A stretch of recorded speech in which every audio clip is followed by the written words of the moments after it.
You wanted the best. You've got the best podcast. The hottest podcast in the world. The Chris Voss Show, the preeminent podcast with guests so smart you may experience serious brain bleed. Get ready. Strap yourself in. Keep your hands, arms, and legs inside the vehicle at all times, because you're about to go on a monster education roller coaster with your brain. Now, here's your host, Chris Voss. Hi folks, Chris Voss here from the ChrisVossShow.com, the ChrisVossShow.com. Hey, we're coming here with another great podcast. We certainly appreciate you guys tuning in. Thanks for being here. Be sure to refer the show to your friends, neighbors, relatives. Go on iTunes and give us a great review. We certainly appreciate that as well, if you would. Also, go to all of our groups, Facebook, LinkedIn, Twitter, Instagram, all those crazy places, the LinkedIn group, the LinkedIn newsletter, all those fun places where all the people are coagulating. Is that even the right word for that? It's not, but it sounded funny. I don't know. Coagulating? I don't know. Is that a chef word, Chef Dennis? Coagulating is probably a medical term more than a chef term, but yeah, it's one of the two. It seemed like a butter term since we were talking about butter in the pre-show. There's going to be a lot of butter on today's show. I don't know if there is or not, but we were talking about it in the pre-show. Anyway, guys, we have an amazing gentleman on the show. His name is Dennis Littley. He is the founder and CEO of Ask Chef Dennis Productions, where he runs one of the most successful food blogs in the world. And we were talking about a pre-show, and I'm hungrier than ever now. So with over 1 million followers on social media and almost 10 million page views annually, he has built a loyal following that uses his recipes and cooking tips to feed their family and friends. Screw sharing the food. I eat it all myself. Helping them bring the joy of cooking to their home kitchens. Welcome to the show, Chef Dennis. How are you? I'm doing great, Chris. Thank you so much for having me today. It's a pleasure to be on with you. Thanks for coming. We certainly appreciate you coming on. Give us your .com so people can find you on those interwebs. It's really simple. I'm askchefdennis.com. There you go. Yeah. There you go. And I'm looking across your gorgeous website of fine foods. And as I mentioned before the show, if the audience hears my stomach growling, you'll know why. If you go to his website, your stomach will growl as well. So tell us, give us a little bit of history. What got you into this business? Where did you grow up? Some of your background and stuff. Well, I started in Texas early on in my career, growing up, and I had a Mexican grandmother who used to love to feed me. Oh, wow. And she would spoil me, and I mean, she knew I loved to eat, and she loved to cook, and it was a marriage made in heaven. And then we moved to New Jersey, and sadly, my mother was not a very good cook. She found no joy in cooking. Oh, wow. Yeah, my father liked very simple foods. He was from Philadelphia, and he liked more of an English style food. Plain. His idea of heat was Coleman's dry mustard, a little water in it, and that would go on the beef. That's how I knew about it. But although he loved my grandmother's menudo, and she could not make it hot enough for him. Wow. Yeah, and I think that came from liking pepper pot in Philadelphia because it's close to being the same soup, except pepper pot wasn't as hot. But yeah, that started it, and my mother was a nurse, so she worked a lot of strange hours, so she'd be home with us during the day, and she would be sleeping if I wanted to eat, and evidently I like to eat. So you and me. Yeah. So I kind of started dabbling. Yeah. So you started at a young age, just trying to fend for yourself, get some food and some good food. I went through a similar journey when I was a child. My parents, we grew up in SoCal, and so we would go to the different barrios there. You had the Italian deli that you go to, and you get the authentic Italian food. And there's these little neighborhoods in California. And then in my late teens, my parents moved to Utah, which is, especially back then, it was about as white could get in everything. It still is pretty awful. And I remember going to a Mexican place and asking for hot sauce. I grew up in SoCal where, Mexican, everything. And they brought me ketchup. Oh, geez. And I was scarred. And I'm like, wait, we need hot sauce. And they're like, yeah, ketchup. And so, that scarred me to where I have an appreciation for food that Probably is a little too much considering my weight, but I so over the years, when did you start getting serious? Did you go to school at an early age? I did not. I ended up journeying through part of the country and Hmm. went back to where I was born in Louisiana and met up with someone I did not know was a family friend. And she kind of took me in for a while and taught me a lot of the Hmm. basics and gave me an understanding of food. She used to tell me, if you listen to food, it'll tell you what it needs. I know. And this, she wasn't smoking anything either. It was just, I listen to food. It tells me what it needs. It says I need to get in your belly. you need to eat me, right? I know. Yeah. But yeah, so that was kind of my intuitive grasp on cooking, and it's really served me well. Whether she brought it out or taught it to me, I don't know, but it's how I There you go. ended up cooking. But Yeah. I got back home and went back into different jobs. I was a musician. I wrote jingles. I was a carpenter. I sold real estate. I was trying to find myself, and I kept going back to food, and I did not go to school. I did it the old-fashioned way. Wow. I was an apprentice. So I apprenticed to two chefs, and they taught me, abused you, paid you little, and you learned your skill. That was how things used to do. There you go. There you go. So you went through that journey. How long before you ventured out on your own, sort of thing? Well, it's funny. I mean, I had some basic grasp of skills, and when I was working as the apprentice for these guys, I would always dive into the corner and cook when no one was around. And the one chef who was a CIA graduated hated cooking. He loved every other aspect of the restaurant industry, but he did not like to cook. So yeah, he would order, he would cut meat, he would do all the production, he was run a tight ship, but it just wasn't his thing. And luckily for me, because he saw I was kind of paying attention and doing what I was supposed to do, and he let me cook. So by the end of the year, the boss, the owner of the place, had got stung by 18 bees, wasps, looking at a new property he was going to open, and he got pumped up full of Benadryl and couldn't work. So I walk in Labor Day weekend, the busiest day of the year, and they go, "Guess who's cooking?" And I looked at him and said, "Who?" He goes, "You are." You are. So sort of a graduation. They didn't let me out on my own right away after that, but I was then put into rotation, and I kept learning more skills and developing techniques. And in another year after that, I was running one of the restaurants for him. Do you think there's something that draws you back to it? Is there a certain aspect, or have you been able to solve the mystery of what keeps, pulling you back in, as Godfather would say? I do it well. I not to sound not to be bragging or anything, but it's a skill set that just seems to come naturally to me. And it's something that I find joy in. Even in my worst day or, part of my career where I was having a lot of problems, it was an escape for me. It was a place for me to go and be whole again. And to make, I think the biggest thing was I was able to make people happy with the food I was making. Yeah, I found the escapism and to feel whole again is to eat the food. So I'm on the other end of the spectrum for you. Well, that was good. Yeah. That worked. I wouldn't be alive without people like you. So when did you venture out and start making your own website and doing your own recipes? Well, I'd always created recipes in the restaurants I worked at, and unfortunately, I didn't write a lot of them down. And the ones that I was taught early on, I didn't write them down. They were in my head, and you know how my brain cells have been as a chef. All the things chefs do, it's true. We can abuse our bodies.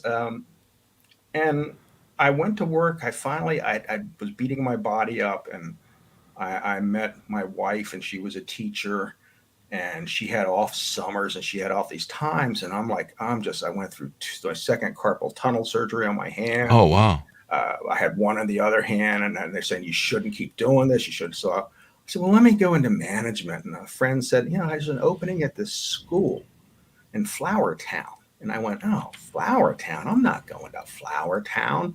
And I'm thinking flowers like the roses. It sounds like a song. Yeah, I know. Please take me to Flower Town. Well, it was bread flour, like that Flower Town. Yeah. I went, and it was a run down. It was clean, but it was old. And I'm looking at it going, oh, this is a mistake. I shouldn't be here. And the principal goes, and you work 165 days a year. And I went, when would you like me to start? Oh yeah, that's a lot less than the whole big thing. So there you go. All the holidays, off the summer. And when I was there, the food was so bad, I went back into the kitchen and I told the cook that I'm sorry, they're making me cut budgets. I have to go back and cook because she was just not good. She had a lot of other skills in the kitchen, but that was not her forte. So I started cooking, and it slowly became like a made-for-TV movie. They painted a mural of me on the walls. Oh, because I was feeding them. I didn't know what to feed kids, so I was feeding them what I fed adults all my life. Yeah. Restaurant executives. Yeah. And it worked out well. And I have murals on the wall of all the cooks at my house too. But no, it's still up at the school, so it was a good thing. But that's a really good thing. But about 4 years into it, I decided to start teaching a culinary program at the school. It was the high school girls. There were all 600 high school girls. And I thought I would train my own staff because staff was always so hard to come by. So, anybody that knew what they were doing. So I started training them. And at the end of the first year, I had 11 freshmen. Everybody else had gone out because they just couldn't fit into their schedules. They tried, but the freshmen didn't have a lot on their plate, so they could fit it into the schedule. And I ended up keeping 3 of them for full 4 years that stayed with me, and built a really successful culinary team at the school. And that's when I started my blog, is I'm thinking, I need some place for these kids to go to get recipes and to talk to me. So I went to the IT department and said, blogs were new in 2009. Well, had been on different formats, but they were just coming into the forefront with Blogger on Google and WordPress.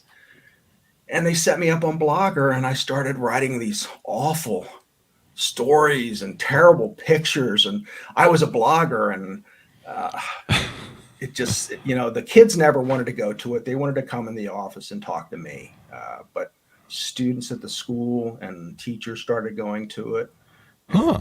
Yeah, and it started to build. And then I found an organization called Food Buzz, and straightened up my blog a little, made it a little more presentable, started working on my pictures and recipes, and became friends with people from all over the world that were in this organization. Wow. Yeah, it was really cool. So it was like a reawakening for me at that point. Mm-hmm. So you go through all that, and how many years have you been doing the AskChefDavis.com site now? Ask Chef Dennis has been around for a little over 12, 13 years now. It's Did I say Davis again? You did.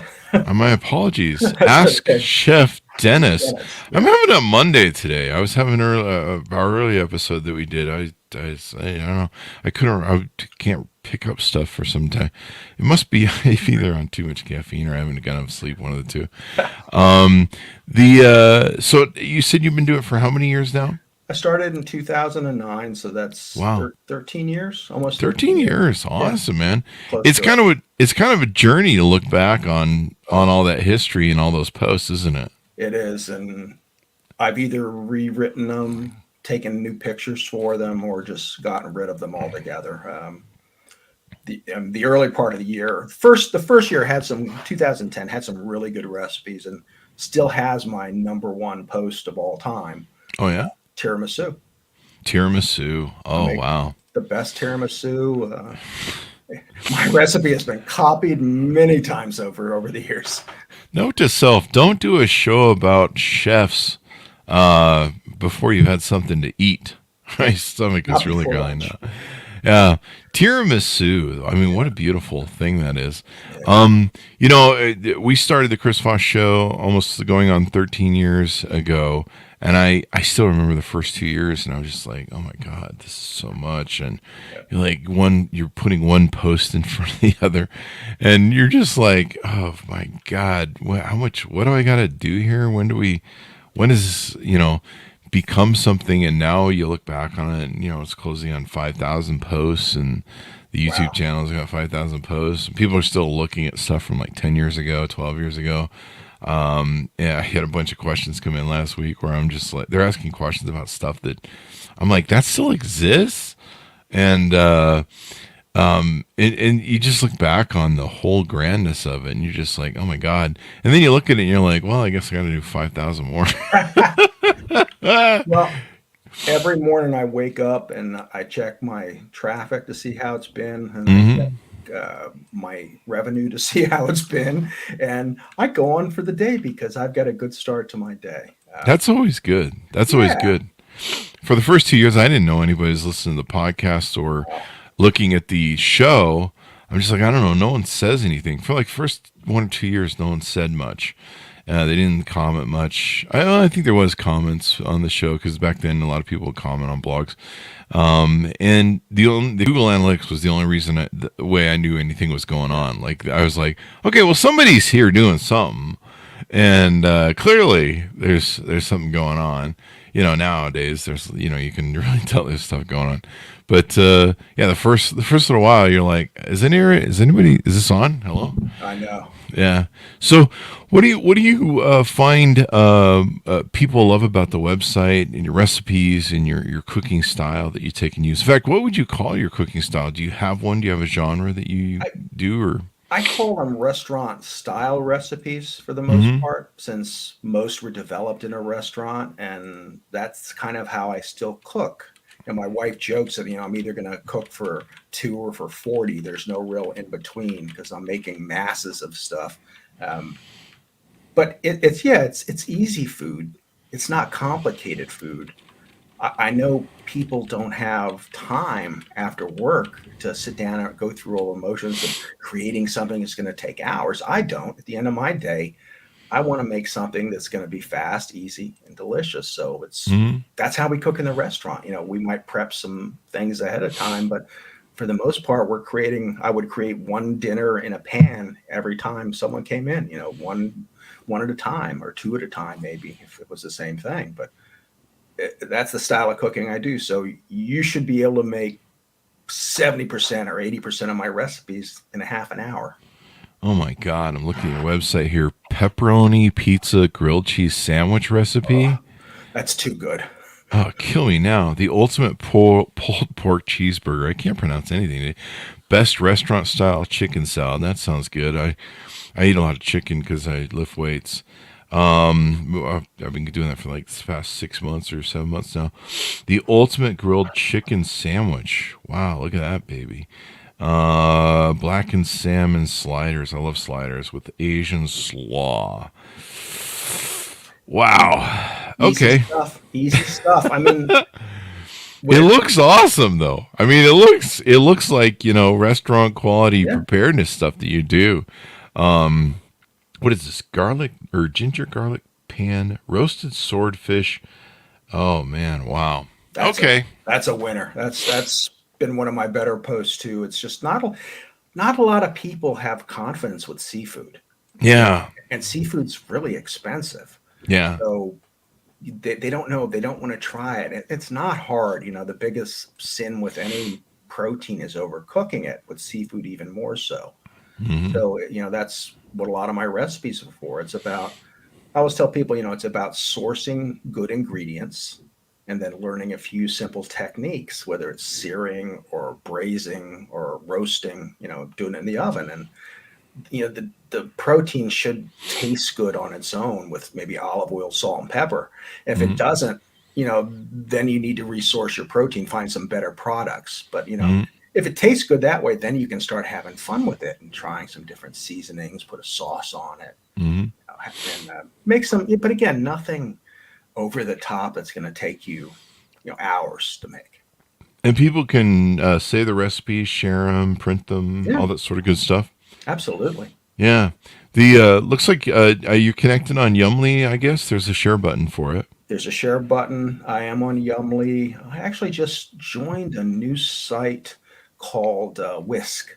Oh, Whisk, huh? Yeah, and it's a place where people save recipes. Oh, wow. It's kind of like Pinterest in the way that they call them rich pins, where all the ingredients come up, so you can make a shopping list. And that way you can shop for it. And then you come to my website for the instructions, unless you want to wing it. But I mean, it's not always a good idea. But you come for the instructions or for the tips. because I put a lot of other information in my posts. Like at first, when I was a chef and I was arrogant, and it would be like, no, you eat it this way or you don't eat it. Like no soup for you kind of a chef. No soup for you. When I became a blogger, my wife says, you became the kinder, gentler Chef Dennis. And there you go. It's, you don't like broccoli? Leave the broccoli out. Put something else in instead. It's not rocket science. It's food. Yeah, that's true. I live most of my life, exactly why I'm so large, is I live most of my life being single and just eating the worst fast food and quick, easy, quick, bad food that I possibly could. And somewhere, I think around 2016, 2017, I got sick of how fat I was. And I started eating better and vegan and started cooking for myself. And I ain't never done it because I'm like, oh my God, it's so much work. And I think a lot of people think it's a lot of work. But once you get the basics down or you have good recipes to work from, it makes all the difference. And one of my saviors was Yumly when it was just barely starting out back then. But I could go on and search for vegan recipes. I went vegan for a while and lost like 75 pounds in 3 months. And Yumly was so good because I could go on to Yumly and just put in like easy. It was always the keyword easy, easy, and then vegan. And then the beautiful part was too is I could just put in the ingredients I had, and then you're like I don't know, I got this and that. What the hell do you do with the broccoli and onion? I don't know. It's in the fridge. And so a lot of these things really help it. And sometimes just sitting down and having something. But I love the restaurant quality stuff. I pulled up this pepperoni pizza grilled cheese sandwich recipe to save. Oh my God, this thing looks scrumptious. It was too good. That and I have a buffalo chicken grilled cheese.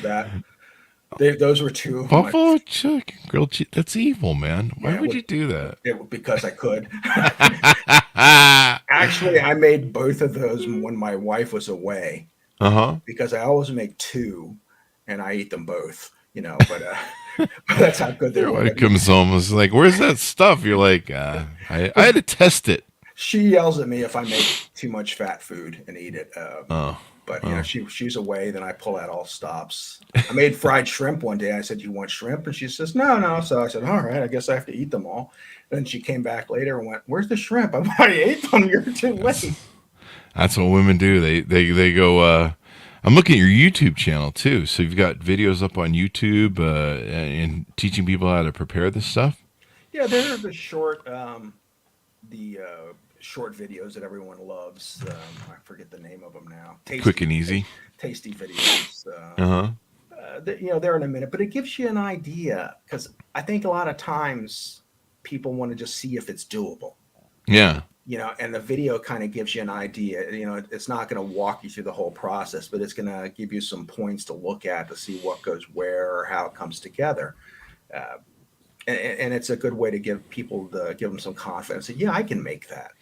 And you just have to get in and try and look at cooking as like a therapy for you too, to relax and unwind, and then have a glass of wine or a glass of soda or whatever you drink and talk to your significant other or talk to yourself. I do that a lot too. And just enjoy the time alone, play some music. Where I got an appreciation for cooking, and this is kind of something people should think about.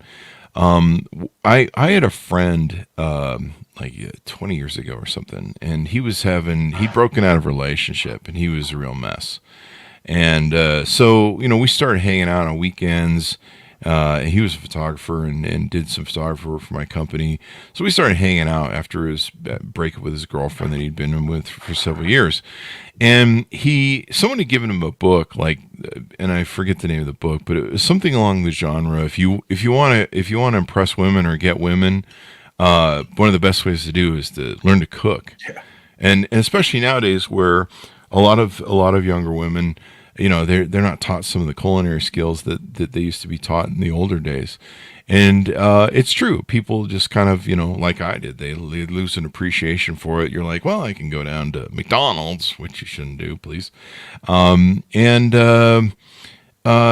so he started learning to be cooked, and he was really good at it. And he started getting all the stuff. And so we would on weekends have he would come over here. I would go over to his house, and he would be like, "We're gonna make this and that and this," and so we had a great friendship, and I learned the appreciation of being a team on that. And I think a lot of like couples could really use that. Oh, yeah. I always thought, if I ever get a wife, it would be great if we could, go in the kitchen and start making stuff. And that's kind of what I started doing years ago with Yumly and making vegan dishes. And so I would start, I wasn't a sort of great chef. I was cheating with Yumly and you're in recipe sites like yours. But I would make stuff and I'd post it and I'd be like, "Hey, this tastes great." And they're like, "Yeah, you did that with, tofu and I don't know, some sort of sauce and it looks like ribs." People would be like, "Oh my God." And I'm like, "Yeah, this actually tastes like ribs."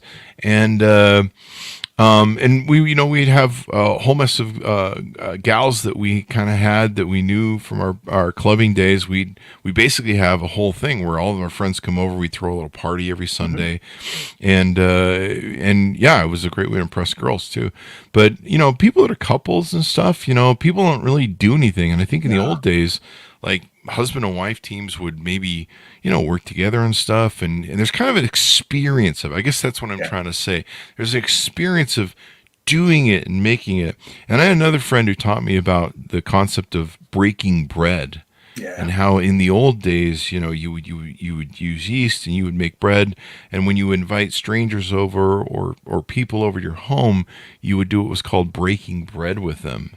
And that was a way of building rapport and getting to know people and feasting, if you will, I guess. Well, food is the common denominator. It's the bond that brings us all together. I did a lot of traveling before COVID, and we would be all over the world. And I speak a little different languages. My wife, not so much any. And I'd be off taking pictures, and I'd turn around, and she'd be sitting at a table. One day we're in Munich, and she's sitting with a table of Germans. We're at a beer festival, and she's taught, and she can't speak German. They can't speak English, but they were eating and drinking beer and having a good time.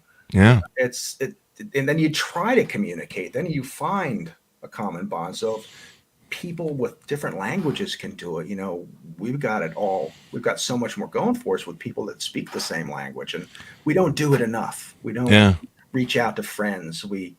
Instead of saying, "Hey, let's have dinner together," we just say, no, I don't feel like it tonight. But you need to do that. It's a good way to reconnect and unwind and enjoy good food. Yeah, the whole concept of breaking bread, that's together. That's what my friend explained it to me, because he was like, "Hey, I've got this yeast that I built up and I'm making bread now." And I'm like, "Are you gone off the deep end? You okay over there, man?" I guess he become employed for a while. His wife was working and he was trying to find a new job. And this is one of the things he found to, I don't know, just give him more meaning in life. And he goes, "I'm going to come over and bring you some of my bread. And if you want, I'll bring you my yeast." And I'm like, I really don't want your yeast, man. Like, I don't know what's going on here. But he explained the whole concept of breaking bread and how that, was a commonplace among early tribes and men and families and stuff. And I remember, when I grew up as a kid too, we would have the Thanksgiving dinners or family get-togethers would be these huge affairs. Oh, yeah. And we'd set up tables across the whole basement. And, all the wives, this is back in the 60s and 70s, all the wives would bring these different dinners and we'd come together, and it was just an amazing setting. And I've always missed it ever since. But people don't do that anymore. But just, I think I think what I'm trying to say too is people look at it as like a job, like a work, like, "Oh God, I've got to make this." And if you make an experience of it where you sit down or you stand, but you work together and you enjoy and you build something and make it, and then you've got the fruit of your work there for you, I think it's just a whole lot more rewarding. Absolutely. Yeah. It gives you, again, more common ground, and you've spent quality time. Yeah. Rather than just sitting in front of a TV watching news that you've heard all day long. Out of a TV dinner. Oh, it is. And sadly, I grew up in that kind of a household because my mother didn't have that joy of cooking. My father would work all day, and he just wanted to relax with a beer at the end of the day, and he wasn't into that at all. But for people nowadays, there's so many two-income families. That's normal. That at the end of the day, if you could just relax and take 15 minutes to prep something to eat, and then cook it for 15 minutes. Mm-hmm. I always tell people, lots of times the dinners you make won't take longer than you cooking pasta for it to go with it, or rice to go with it, or potatoes to go with it. You cook your starch, your entree shouldn't take much longer than that if you do it right. Yeah. Looks like we've got some people chiming in. Hi, Chris and Dennis. And JS, my good friend, coagulating clotted cream. What is that about? Because I'm not up on that one. That's a British term. Clotted cream is something they serve with scones. It kind of plumps up a little bit. Oh, there you go. It's delicious. There you go. Well, people are plugging the website. My friend J.S. Gilbert, he's on one of those diets, the keto diet. So he's always posting his keto food and stuff. And I think he makes it at home. But yeah, it looks like he'd be checking out your website. What are some things that people are going to find on your website? I noticed that it's indexed so people can find Asian beef, beverages. You cover drinks too. That's good for this alcoholics. Not a lot of drinks. I have very few of those, but a lot of people eat a lot of chicken dishes, a lot of seafood dishes. I probably have more seafood than anything. There you go. Again, being from a restaurant, I was able to cook with clams and mussels and shrimp and scallops, and I know 100 different ways to make them and have them taste a little different and be delicious. So. And just good fish, like good seafood fish, swordfish, mahi, grouper, tuna, You've even got some good stuff here for people that, have specialty diets, gluten-free. I have a few. There's a dessert section, even lamb. Wow. Yeah. Yeah. I was not a big lamb eater for a long time, and I went to Ireland. And when I was in Ireland, they're just pushing this food towards me because as a chef, everybody wants to feed you. And I'm eating. I goes, oh my God, this is so good. What is it? And he goes, it's lamb. I go, no freaking way. It was just delicious. So I gained an appreciation for lamb and learned how simple it was to cook it right, and how to source the right lamb. And my wife still doesn't like it, but oh my God, good lamb is a thing of beauty. Oh, yeah. Soups, stews, and chili, vegetarian, the pizza even, for those of you who are those pizza people. The poultry thing I've got to go through, it looks like here, because I've been drinking, I've been drinking? What? I'm on a Monday, man. I got Monday brain. I get those 2 days off and out the window it goes. But working out, I eat a lot of chicken, and it gets a little old. You're just like, oh, chicken again. Yeah. Again, it's a matter of how you dress it up. Yeah. I've got about 5 pounds of chicken breasts out there. I'm going to make some cutlets with. I'll make them up. I'll bread them, give them a quick fry, and then I freeze them. And then, I make chicken parm, of course, because chicken parm is magical. But there's so much else you can do with the cutlet besides that. Dress it up with different toppings, with vegetables. Put broccoli rabe and some melted cheese on it, or tomatoes and bacon. I always love that, and some cheese for like a BLT chicken. But different sauces can go on it. Very simple to do. And then I freeze. My whole thing is make more if you have those few extra minutes to do it. Freeze them, and those days that you come dragging in, pull something out of the freezer, and you're good to go. What I love about your website is like it all looks like restaurant food. Like this isn't simple food. This is really interesting. Baked chicken marsala meatballs recipe. Yeah. I never even thought about making meatballs out of chicken. That's pretty amazing. I love amazing. Chicken is so much better than turkey. It doesn't dry out as much if you get the whole chicken ground up. Yeah. Plus it tastes like chicken. Yeah. Which is always a good thing for chicken to taste like chicken. Better. If it doesn't, you might want to check your expiration date. That's why I started eating free-range chicken, because chicken wasn't tasting like chicken anymore. Can you really notice a difference with a free-range chicken? I do. When I was in Jersey, I would buy chicken at this one store, and I'm looking at it. Well, I don't know what this tastes like, but it's not chicken. So that it wasn't because I wanted to eat better or feel better. It was because it tasted better, and it tasted more like chicken used to. Like I remember. I mean, I remember what chicken used to taste like in the '60s. And milk. Organic milk. I buy organic milk because it's like milk was. It's thick. It's rich. It's milk. It's not just this drink anymore. So certain things. I do that. I buy raw milk. And I love raw milk. Oh yeah. And then like I buy the original Mexican Cokes that have. And they literally taste like what I remember in the 70s, the original Cokes before they went to the high fructose stuff. And most of them come in those glass bottles, those small bottles too. So it's like a flash from the past. Yeah, and the taste of a glass bottle is different than the taste of a can. So much better. And I mean, I remember my mom would take us to the park or something, and we'd have those the original Dr. Peppers. When it used to have the 2-4, was it 2-4-6 on it or something like that? 10, 2, and 4. 10, 2, and 4. Breakfast, lunch, and dinner. Yeah, it was almost like the 420 of pop. But yeah, the best slow cooker, Guinness beef ribs, chicken parm, restaurant style. I love what's on here. What are some of your favorite recipes that are on here? I love my beef stew. That's one of my favorites.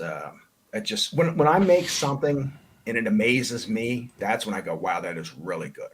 Mm-hmm. That was one of them. My Hunter's chicken was another one. I made that expecting it to be good and just blew me away. And my wife loves chicken marsala. That's one of our standard dishes. She loves clams and linguine. And that takes 12 minutes to make. It takes you longer to wash the clams than it does to cook them. Wow. To get all the grit and sand off of them. But just easy food. It's nothing too strange or too, that's going to take you too long or odd ingredients. It's got to be what you have on hand and learn how to use that. That's my big There you thing. go. Yeah. There you go. Let's see. What else did I want to ask you about? The site. AskChefDennis.com. Just a lot of wonderful things on here. Oh, yeah. I was going to get into dessert and really mess some people's diet up since mine. Easy cream brulee. That's always a favorite. Lemon cheesecake with a chocolate ganache. White chocolate. Yeah, white chocolate ganache. Oh, yeah, white chocolate ganache. Chocolate cake with strawberry mousse filling. Oh, you're killing me. Cranberry eggnog bread pudding with bourbon cream and cheese rum frosting. Is that fat-free and calorie-free? Yeah, we wave a little wand over it, and it just takes all the calories out of it. That's amazing. So what is the future for you? Do you see you doing traveling again with kind of coming out of COVID and stuff?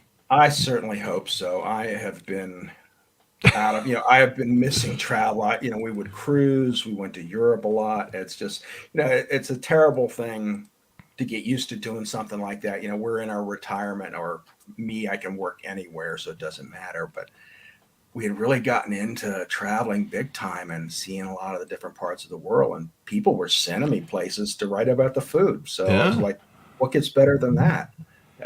But yeah, I'm hoping to get back to Spain. I loved Madrid. Madrid was wonderful. Mm-hmm. Paris is one of our favorites. It's just nice to see something else, even in the States, just to get out in the national parks or something and try some different food too. Go to one of my favorite shows now is Guy Fieri's Diners, Dives, and I sit there and I almost have to change my shirt after watching it because I'm drooling so much. Just drooling over stuff. Anthony Bourdain was so wonderful that I got another friend, Mike Elgin, and he's a foodie, but he's a tech review writer for tech blogs and stuff like that he's done for a long time. But a long time ago, like, I don't know, 10, 20 years ago, he's written a book about it.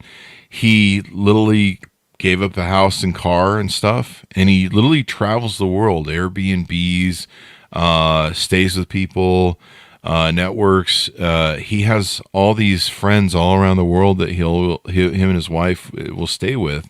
And I guess they started this after the kids left. And for the amount of money it takes for him to have a house, he worked this all out in a book. For him to have a house and have a car and, you know, all the crap that goes with having a house, you can literally almost live cheaper or the same on the road.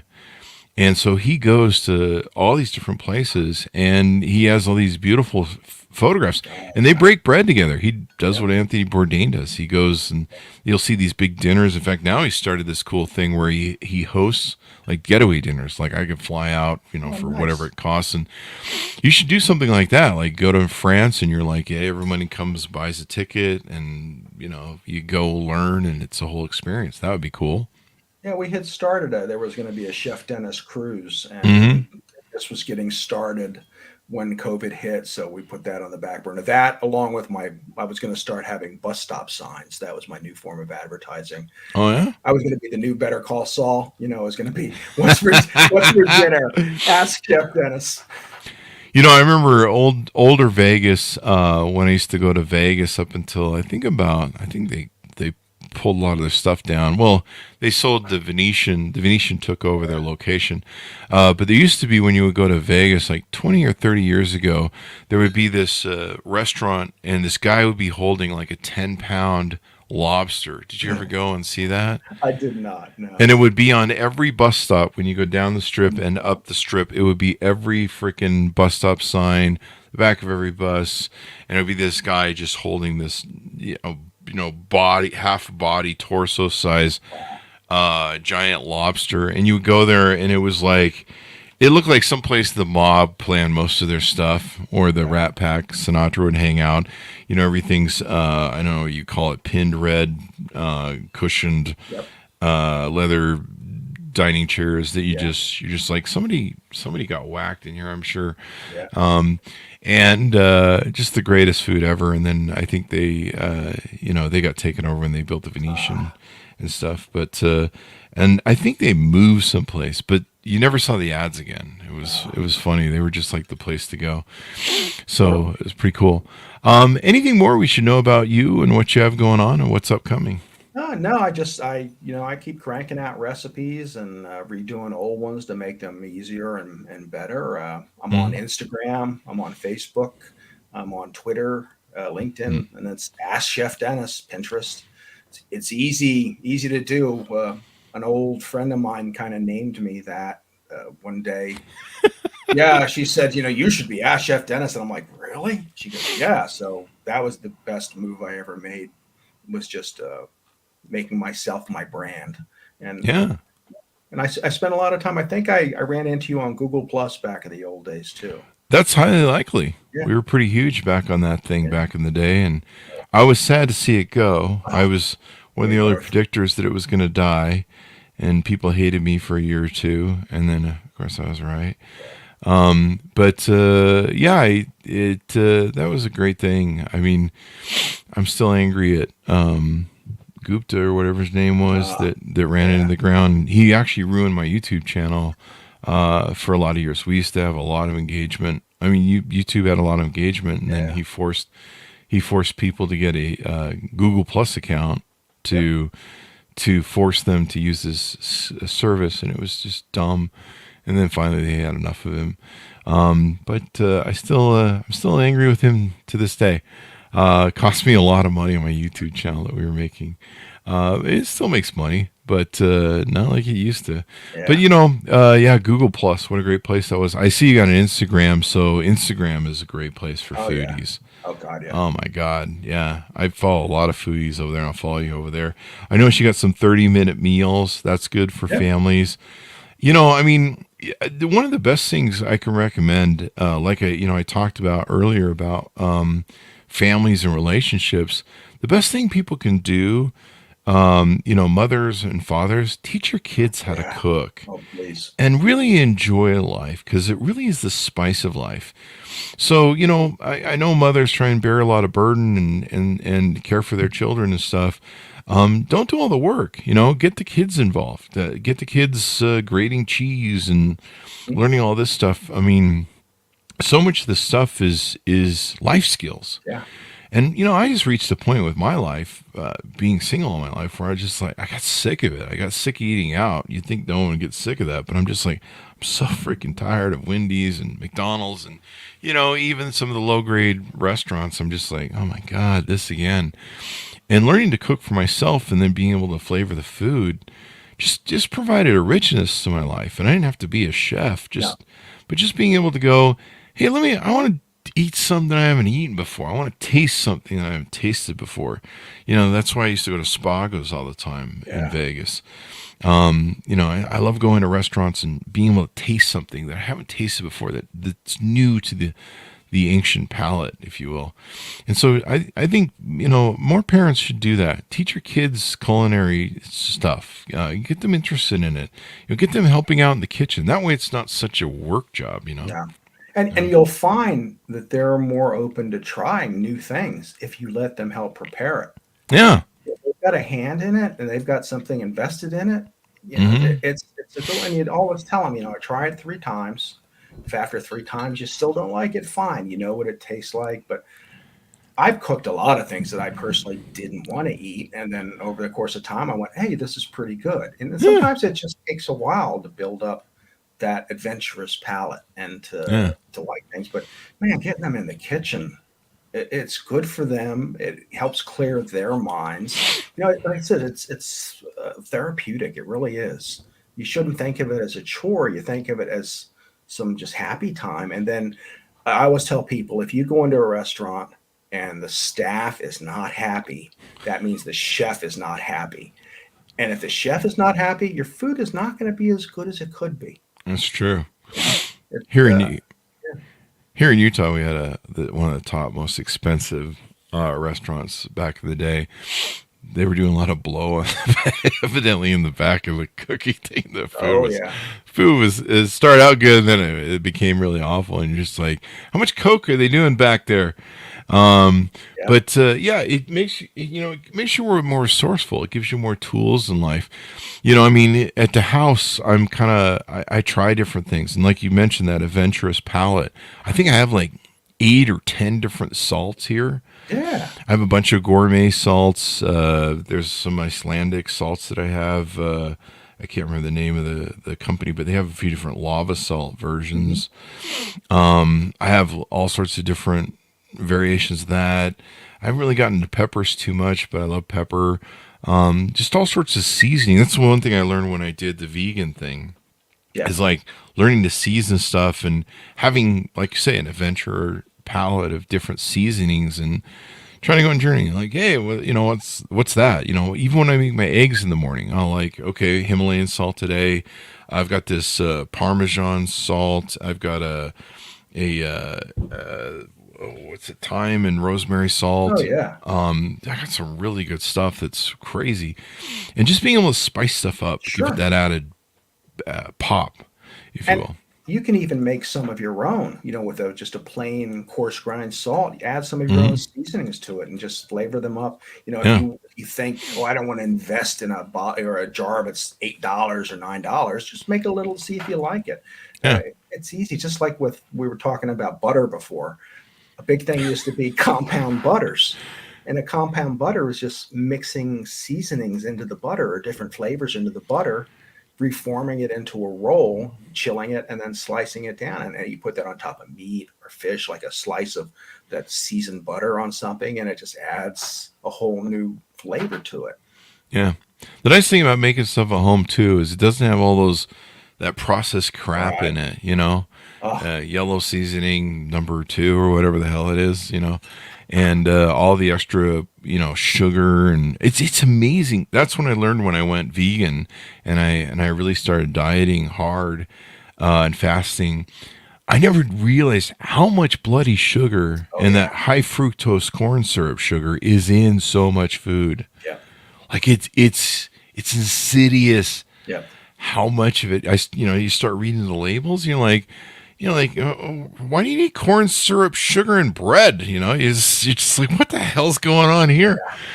Yeah. And so eating healthier, living healthier, and and stuff, especially for children. I highly recommend it. I really learned some good things with some friends about the breaking bread and the, like you say, making an experience and then sitting down and dining together. That's what we would do, actually.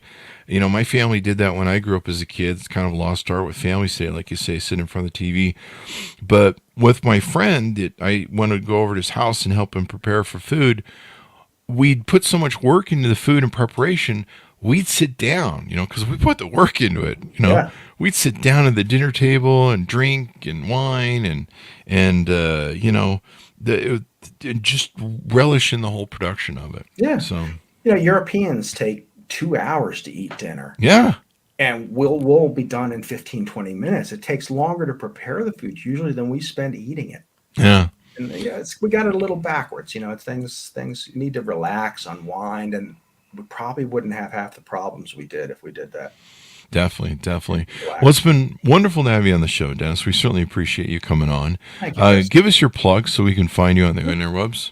Well, if you'd like to come find some incredible recipes, go to askchefdennis.com. Leave a comment for me and ask a question. I'll answer more than likely. Might take a day or two, but I will answer. And if you're on social media, look for me on Facebook, Instagram, Pinterest, LinkedIn, Twitter as Ask Chef Dennis. There you go. Thanks for coming on, Dennis. We really appreciate it, man. Thanks, Chris. My pleasure. There you go. Thanks, Monica, for tuning in. Be sure to go check it out. You definitely want to check out the recipes he's got over there. AskChefDennis.com. And also go to our groups on goodreads.com/Chris Voss, YouTube channel /Chris Voss, and all of our groups, Facebook, LinkedIn, Twitter, Instagram. Thanks for tuning in. Be sure to be good to each other. Stay safe, and we'll see you guys next time.